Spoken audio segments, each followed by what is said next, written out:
Тэгэхээр яг Монгол улс бол газар нутгийн хувьд бол багтаамжтай. Нэг хүнд ногдох газар нутгийн хэмжээгээр бид нар дэлхийд нэг чагсдаг. Харамсалтай нутаг дэвсгэрийнхаа 0.3% дээр одоо бүгд төгжирч одоо амьдарч байна. Тэгэхээр энэ бол ерөөсөө дэд бүтэц шинэ хотууд байгуулагдаагүй холбоотой. За нэгдүгээр энэ дээр бас үндсэн хуулийн юм асуудал бас үүссэн. Яг тэгэхээр нутаг дэвсгэрийн нэгжиг зөвхөн Улаанбаатар нийслэл хөдөө гэж байна. За энэ бол өөрөө бас ингээд төвлөрөх нэг тийм нөхцөл байдал болсон. За хоёрдугаарт ерөөсөө шинэ хотууд байгуулагдаагүй учраас хамгийн аятай тухтай дэд үтцтэй газар өөрөө Улаанбаатар болж хувирсан. За тийм учраас хот хөдөөгийн амьдралын чанарт ихээхэн ялгаа гарсан. Тэгээ өнөөдөр бол бас одоо түүхэн өдөр гэж хэлж болох юм.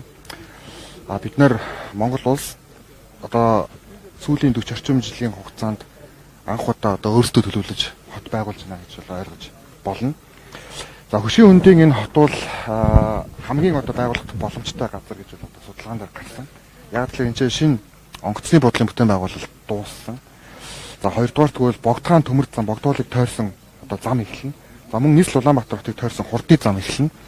Тийм учраас одоо өнөөдөр ингээд дэд бүтцийн ажил эхэлж байна гэдэг бол төлөвлөлттэй явж байгаа. За энэ дээр бид нар Солонгос улс, за мөн Сингапур улсын одоо эрдэмтэн судлаачтай ажиллаж байгаа гэж ойлгож байна.